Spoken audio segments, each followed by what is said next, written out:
Hello everyone, so welcome back to our new video. इस वीडियो में हम लोग बात करने वाले हैं सीएसएस की डिस्प्ले प्रॉपर्टी के बारे में।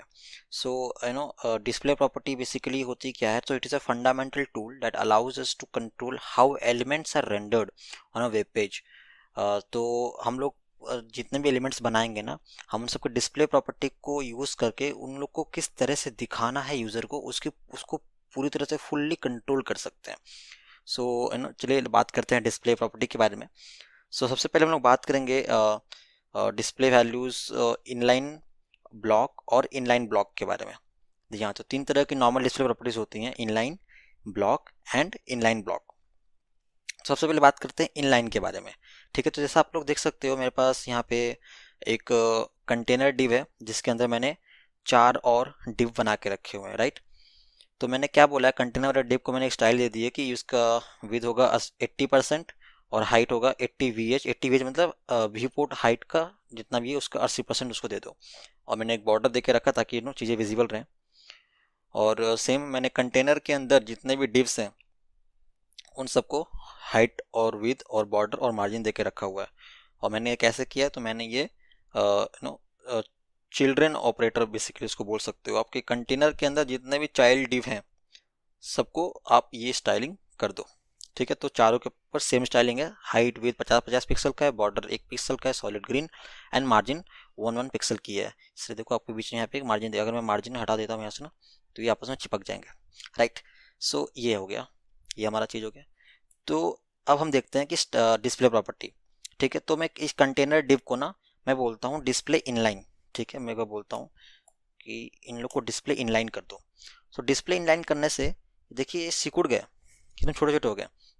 तो जो डिस्प्ले इनलाइन है ना, वो क्या करता है, ये बेसिकली जो टेक्स्ट और टेक्स्ट के साथ फ्लो करता है। बेसिकली इसके अंदर क्या होता है कि जितना जगह इसको चाहिए होगा उतना जगह वो लेता है। ठीक है, तो फिलहाल इसको जगह चाहिए कितनी, जितना कि वो अपना बॉर्डर दिखा पाए 1-1 पिक्सल में।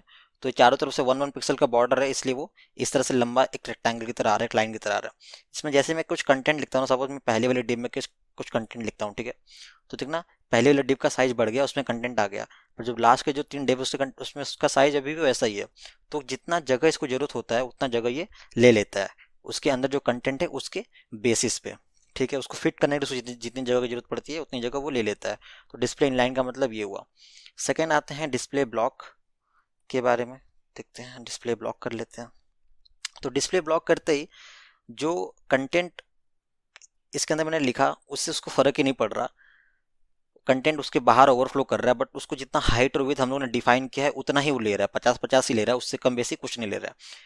तो डिस्प्ले ब्लॉक का मतलब क्या होगा कि जितना हाइट और विथ आप डिफाइन करोगे तो वो उतना लेगा ही लेगा, ना उससे कम ना उससे ज़्यादा।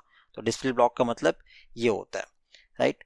और नेक्स्ट आते हैं तो इनलाइन ब्लॉक, जो कि डिस्प्ले इनलाइन और डिस्प्ले ब्लॉक का मिक्स है। सो डिस्प्ले इनलाइन ब्लॉक करते ही आप देखो ये नीचे आ गया, बिकॉज इसमें कंटेंट, इसका अगर मैं यहाँ पे से कंटेंट हटा दूँ तो देखना ये सब साथ में आ जाएंगे। सो इनलाइन, जब हम लोग इनलाइन दिए थे ना, तो इनलाइन का मतलब क्या होता है कि inline elements flow with the text and other inline elements not creating line breaks. तो वो एक ही फ्लो में रहते हैं, वो लाइन ब्रेक नहीं करते हैं। ठीक है, एक एक स्ट्रेट लाइन में रहते हैं। और जो ब्लॉक एलिमेंट्स होते हैं वो पूरा फुल विद लेना चाहते हैं जिसमें वो हैं उसकी, और जो नेक्स्ट एलिमेंट होगा वो हमेशा नेक्स्ट लाइन में आएगा। ठीक है, और इनलाइन ब्लॉक क्या होता है, क्योंकि इनलाइन और ब्लॉक दोनों का मिक्सचर है, तो वो एक लाइन में भी रहेगा और ब्लॉक होने की वजह से जितना जगह उसको चाहिए उतना जगह भी लेगा। तो ये हो गया बात इनलाइन ब्लॉक, ब्लॉक और इनलाइन डिस्प्ले वैल्यूज की। अब हम लोग नेक्स्ट बात करेंगे फ्लेक्स एंड ग्रिड। तो फ्लेक्स या ग्रिड जो है ये बेसिकली तब काम में आता है जब आप कोई अच्छा सा लेआउट बना रहे हो, राइट। तो ये पेरेंट को देते हैं, इसको बोलते हैं कि डिस्प्ले फ्लेक्स कर दो। ठीक है, और इसका display default default display block रहता है, आपको जाना जरूरी है। देखिए हमने अंदर डिस्प्ले प्रॉपर्टी हटा दी तो ये ऐसा आ गया। अब मैं अगर मैं डिस्प्ले इसको ब्लॉक दे दूं तभी भी ऐसा ही रहेगा। ठीक है, सो डिस्प्ले फ्लेक्स, अब ये ग्रीन वाले बॉक्स को देखना। ठीक है, तो मैंने इसको बोला डिस्प्ले फ्लेक्स। तो इसके अंदर जो एलिमेंट है ना वो अपने आप को एक रो में अलाइन कर लेंगे, राइट। तो ये होता है डिस्प्ले फ्लेक्स। तो डिस्प्ले फ्लेक्स का जो वैल्यू होता है वो इनेबल करता है फ्लेक्सिबल बॉक्स लेआउट मॉडल बनाने के लिए, जिससे हम लोग कॉम्प्लेक्स कॉम्प्लेक्स लेआउट्स बना सकते हैं। तो डिस्प्ले फ्लेक्स देने के बाद आपके पास कुछ और भी प्रॉपर्टीज है, जैसे कि आप बोल सकते हो कि जस्टिफाई कंटेंट सेंटर। मैंने बोला कि कंटेंट को सेंटर से जस्टिफाई कर दो, और मैं इसको एकदम बीच में लाने के लिए बोलूँगा मैं अलाइन आइटम्स सेंटर। सो अलाइन आइटम्स जो है वो कंटेंट्स को वाई डायरेक्शन में सेंटर करता है, वाई डायरेक्शन के अकॉर्डिंग लोगों को पोजीशन करता है। और जस्टिफाई कंटेंट जो है वो एक्स एक्सिस के डायरेक्शन में कंटेंट्स को पोजीशन करता है, ठीक है। सो ये हो गया हमारा डिस्प्ले फ्लेक्स। ओके, सो अब हम लोग देखते हैं डिस्प्ले ग्रिड। सो मैं लिखता हूँ इसको कि डिस्प्ले का वैल्यू ग्रिड कर दो। तो डिस्प्ले ग्रिड करने के बाद क्या होता है ना, आप बेसिकली अपना जो बॉक्स मॉडल है, फिर जो कंटेनर है, फिर जिसके ऊपर आप डिस्प्ले ग्रिड बता रहे हो, आप उसको एज एन रो और कॉलम में डिवाइड करके अपना एक अच्छा सा लेआउट बना सकते हो। तो आपको बस बताना पड़ता है कि आपके कितने रोज कितने कॉलम्स होंगे आपके इस कंटेनर में, जिसपे आपने डिस्प्ले ग्रिड प्रॉपर्टी अप्लाई करी हुई है। तो उसके लिए आप बताते हो, सपोज हम लोग कॉलम बताते हैं कि ग्रिड टेम्पलेट कॉलम, बोलते हैं रिपीट 3 1 FR। सो ये रिपीट 3 1 FR का मतलब हुआ कि 3 कॉलम बनाओ, और जितना जगह अवेलेबल है वो सारी जगह हर एक एलिमेंट को दे दो। तो आप लेकिन देख रहे होगे 3 बॉक्स तो बीच में गैप हो जाता है, बिकॉज इसलिए क्योंकि हम लोगों ने हाइट विथ डिफाइन की हुई है एक्सप्लिसिटली। तो क्योंकि हमने हाइट और विथ एक्सप्लिसिटली डिफाइन की हुई है, इसीलिए वो लोग जो है वो जगह अक्वायर नहीं कर पा रहा था। अगर हम लोग ये हाइट और विथ कमेंट कर देना, देखो आप, तो हम लोग के पास टोटल 4 डिव्स है, ठीक है। तो मैंने बोला कि इस वाले जो कंटेनर डिव में तुम डिस्प्ले ग्रिड कर दो, और ग्रिड में कॉलम रखो 3 और 1 FR, यानी फुल उन लोग को जितना भी जगह अवेलेबल है सारा दे दो। तो ये फुल जगह दे दिया, ठीक है। फिर एक एक्स्ट्रा कॉलम, एक एक्स्ट्रा डिव था तो उसको नेक्स्ट वाले रो में डाल दिया, ठीक है। उसी तरह से आप कॉलम की जगह आप रो भी डिफाइन कर सकते हो। सो बेसिकली ग्रिड टेम्पलेट रोज बोल के एक वैल्यू होती है।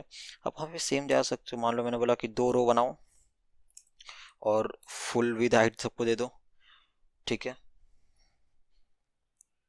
देखा आपने, और ये एक्चुअली 2 रो बना, दो दो रो बनाना है और पूरा देना है उसको। तो 2 रो तो बन गया, बाकी के जो एक्स्ट्रा बचे वो आपको छोटे छोटे यहाँ नीचे से दिख रहे होंगे, क्योंकि मैंने सिर्फ 2 ही रो बनाने के बोला था, और मेरे पास चार चार डिव्स हैं। तो अगर मैं यहाँ पे 4 रोज बनाने के लिए बोलूँ इसको, तो देखिए 4 रोज इसके अंदर आ गए, राइट। तो आप उसको चार जितने रोज उन्हें डिफाइन करने के लिए बोल सकते हो, 4 रोज बता दोगे तो 4 रोज को वो अपने अंदर डिफाइन कर लेगा। या फिर आप कॉलम भी बता सकते हो कि ठीक है, कॉलम बना लो तुम 3, और 3 या फिर जो जितना भी आपको बनाना, मैं यहाँ पे सपोज 3 की जगह मैं 2 डाल देता हूँ ना, तो देखो वो 2 कॉलम बनाएगा, नेक्स्ट दोनों डिव को नेक्स्ट वाले रो में लेके जाएगा। ज़्यादातर हम लोग ग्रिड टेम्पलेट कॉलम यूज़ करते हैं बहुत।